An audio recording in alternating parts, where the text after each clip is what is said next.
Yo, it's Austin, and the time has finally come. Today's video theme is going to be broken promises, because over 3 years ago I might have promised a video that didn't come out. But I'll save that for another time. I would, however, like to give you a little taste of what I had back in 2001, when you have the right chefs, the right ingredients, and it's all cooked at the right place, and it all comes together, but for what? So we're gonna embark on a little journey together. But first, some history. I'm gonna quickly go through this for those who need a reminder, considering the Air Guys video was in 2014.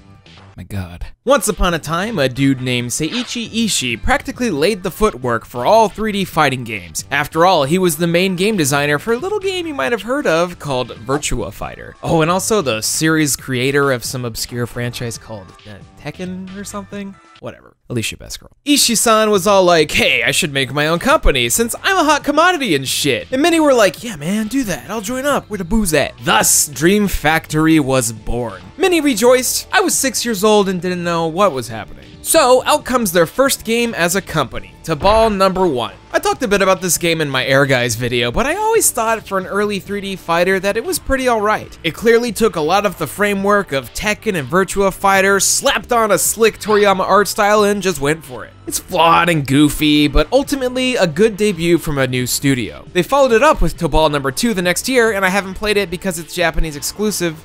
So sorry. Then in 1998, a weird cataclysmic event happened. I guess Dream Factory had won Squaresoft over enough to let them create Air Guys. God bless the ring. This game makes me so mad. It makes me very mad. Go watch this video after this.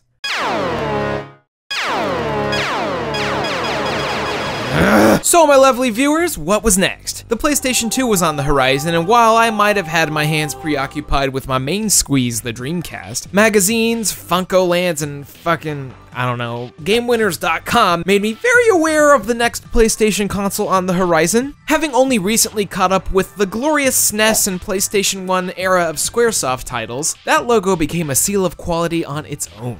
You'd see that white and red colored A and be like, holy shit, this is gonna be a good game! Yeah, that's right, you believe that one, kiddos? Old Grandpa Austin's talking about Squaresoft again. Oh, back in my day, we called it Dragon Warrior before those damned SJWs changed everything. Like Grandpa Eruption? Shut up, I'm gonna kick your ass!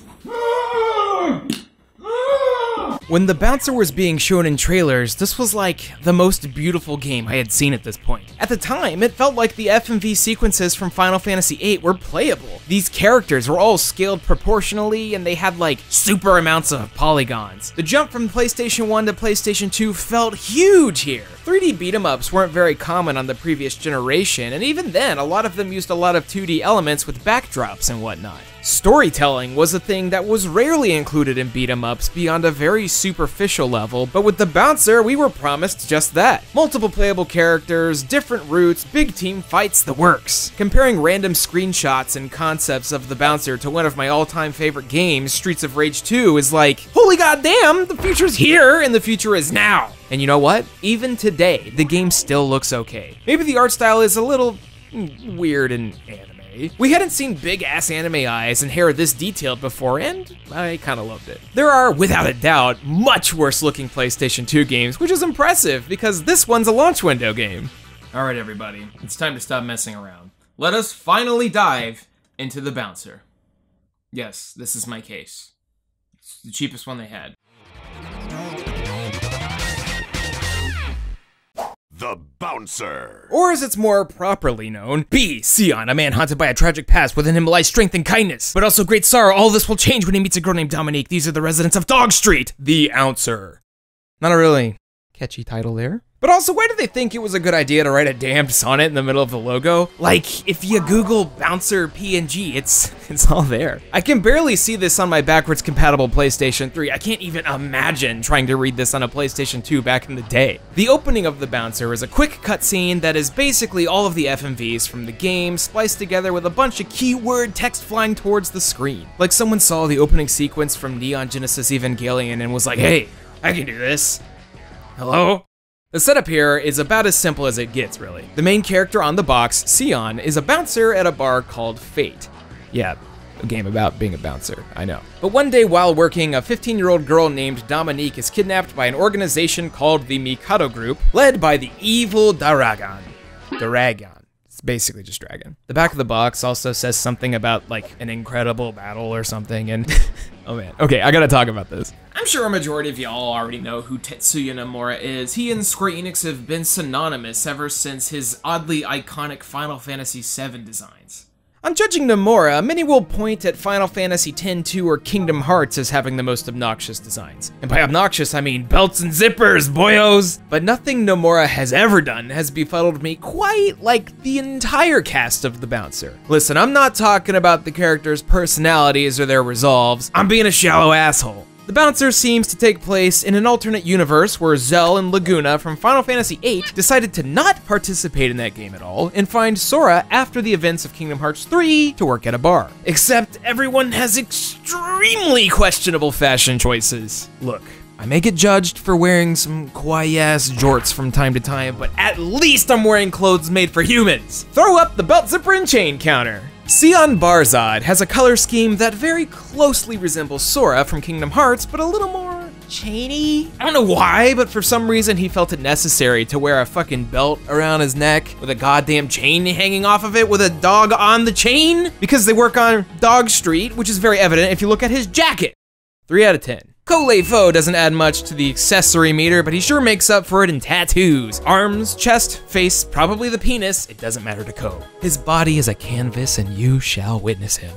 Oh, well, excuse me. Volt Kruger adds only 2 belts to the total, but what he lacks in belts, he makes up in studs and piercings. While he may not have the face tattoo that Zell from Final Fantasy VIII has, he sure does make up for it by having horns for some reason, I guess. Volt's got like a sick jacket though, with the no cactars design on it. That almost makes up for the entire design, but let me talk to you for a second about pants. These are rolled up to his knees! What in the living hell is wrong with these pants? Who are they made for? I can only imagine that in this world, there exist real human beings with 2 feet of torso and 7 feet of legs, because holy hell. Look, man, I can't even do it. It just looks like I'm wearing like fucking Japris. So, a traditional beat-em-up has the player starting a level and going through a large theme park-styled board in one direction. I mean, shit, you know, it's a freaking beat-em-up. The Bouncer, however, decides to break away from that mold and toss the concept of levels out of the window. I would call the battles here more than anything vignettes surrounded by cutscenes. Like, actually, I would say the average level length of the Bouncer is probably like 50 seconds or something. There's a couple of exceptions, which we'll get into later, but check this out. The story begins. It's just another day on Dog Street. It's Sion's 1-year anniversary of working at Fate as a bouncer. 15-year-old Dominique comes right into the bar, meaning that immediately Volt has failed his one job. And then she gives Sion a 1-year anniversary present and a creepy smile. Gotta add to the awful aesthetic, I guess. Then boom, bad guys are on the way. Mugetsu from the Mikado Group pops right on in and is like, hello? And nabs Dominique. The cinematics that happen explaining all this are actually pretty hype, and then it's finally time to play the game. BAP! Oh, it's over already. Time for another cinematic, I guess. Ko makes a cell phone call to talk to someone. The pacing of the cinematic is actually like really confusing considering the urgency of, you know, a fucking kidnapping. Look, I'm in a hurry. Yeah, thanks.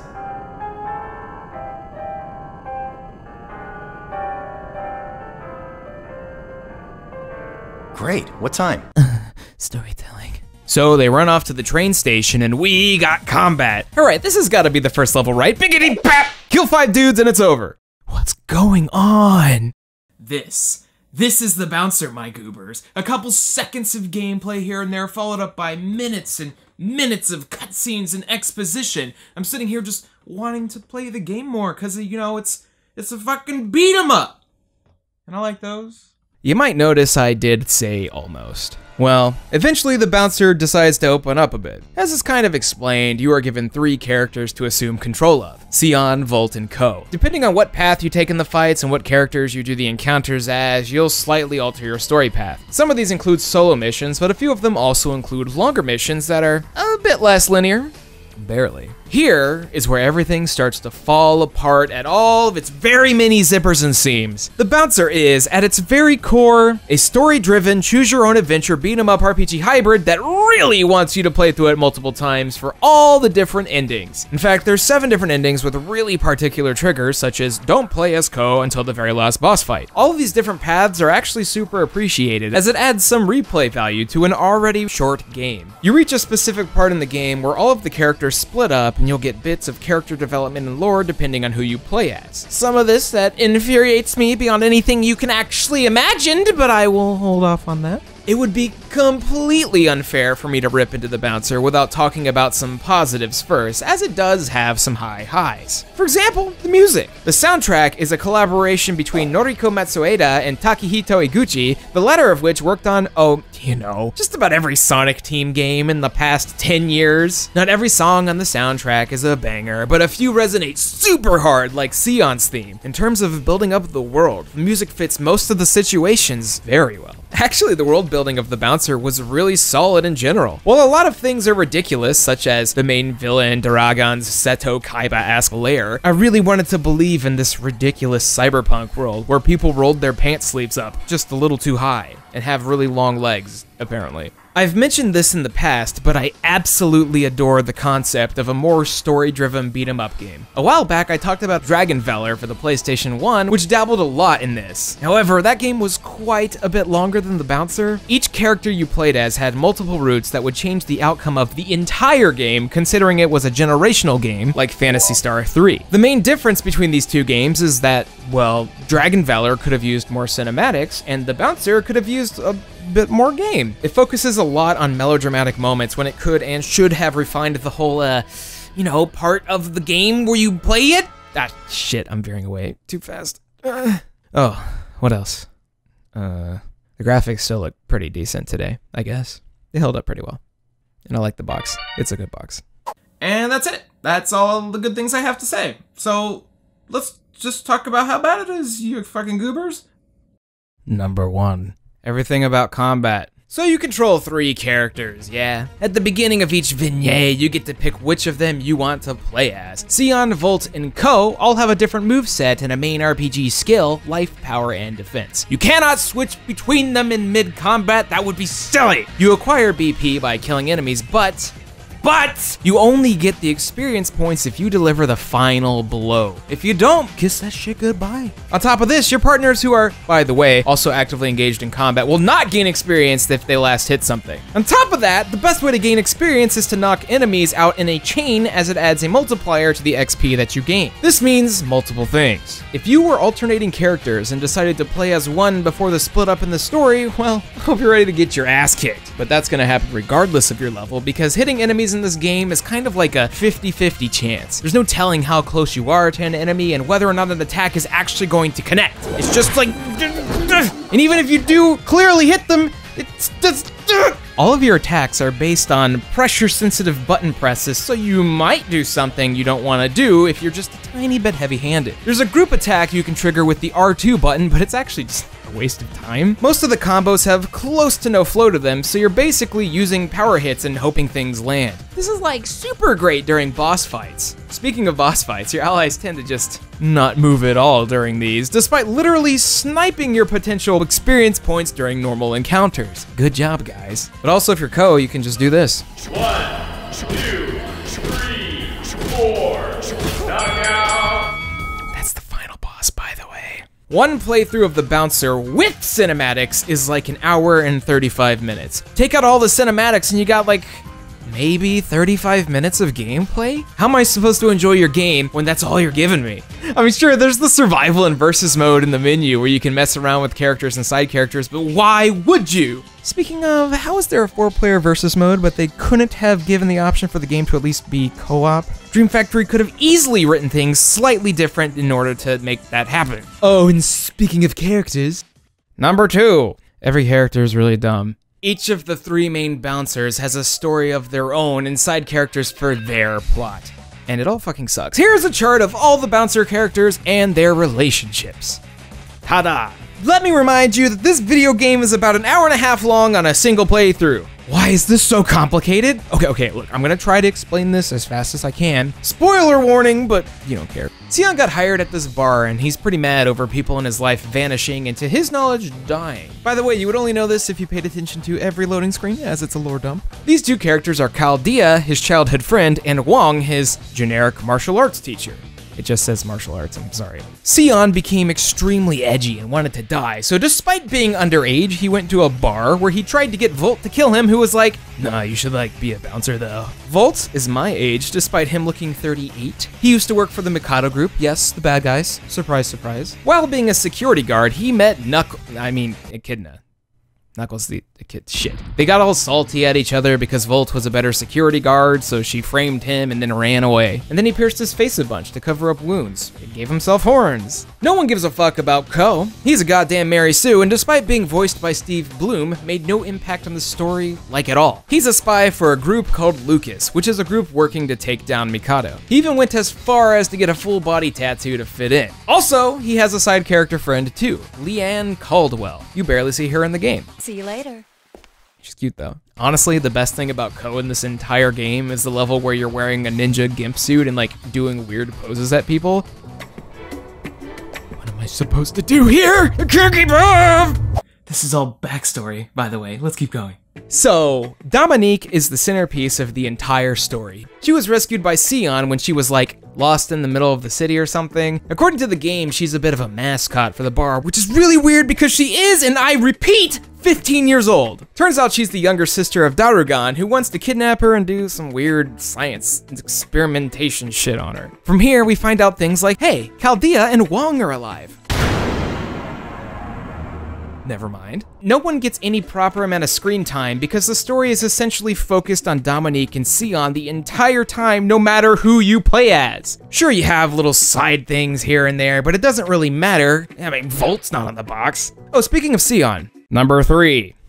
Sion's a pedophile? I don't really know how else to say this. For spoiler purposes, yes, it is revealed that Dominique is an android. She's a robo girl with a big ass bulge in her pants and whatnot, but before that's revealed to anyone, weird, creepy shit. Stop it, Sion. Get your hands off the banana girl, dude. I can't take this. I mean, maybe he just wants to use her can opener, but... In short, the bouncer is a little problematic. Number 4. Sion.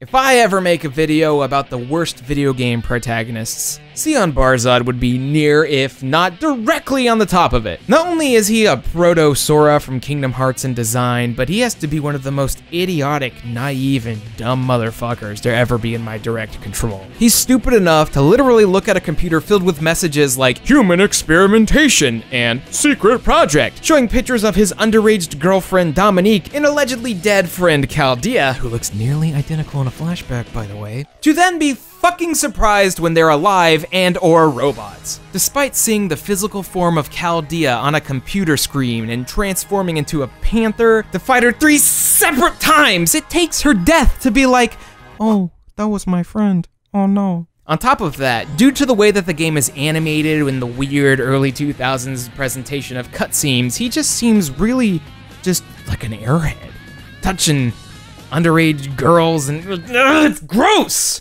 Fuck Sion!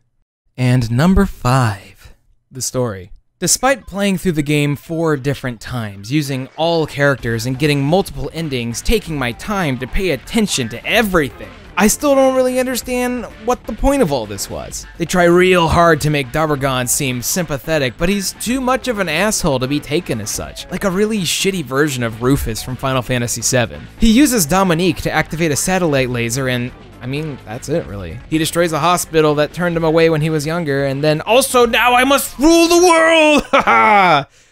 So dumb.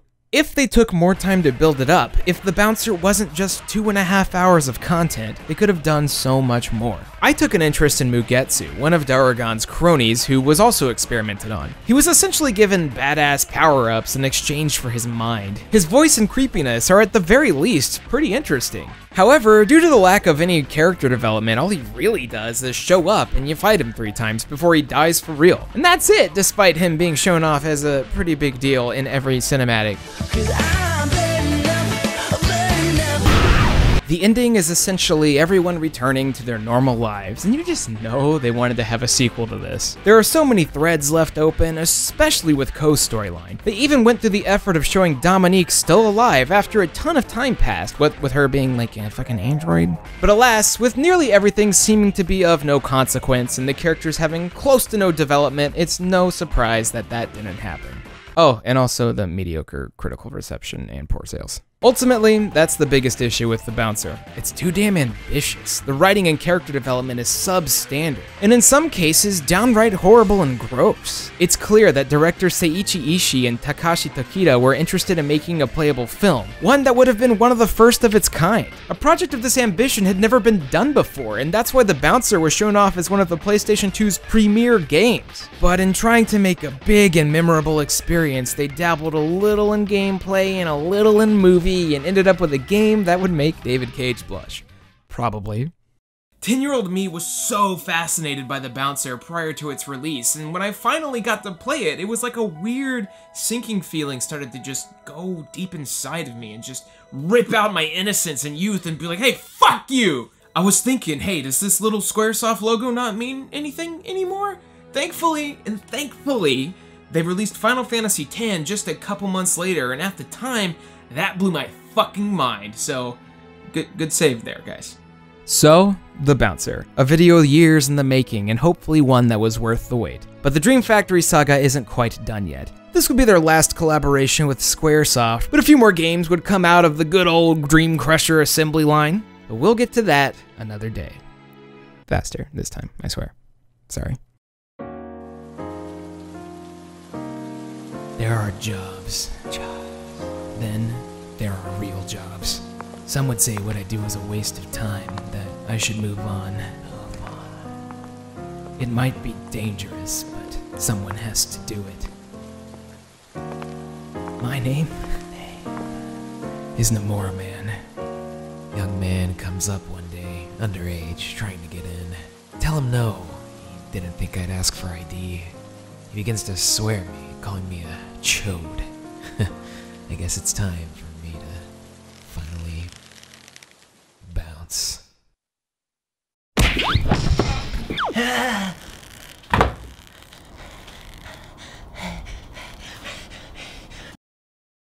Thank you all so much for watching. Big ups to all my Patreon supporters, I love you. Also, I've got an announcement. I've got a P.O. box. If you want to send me stuff, do it here on the link on the screen or in the description. Also, if you're pledged to the Patreon in the $20 or $30 tier, here's where you'll send games for the Dumpster Fire streams. Glad to be back, y'all. Part 2 of the Dream Crusher trilogy is over. Remember to subscribe and check out other videos on the channel. Love y'all, good night. I'm coming, Billy!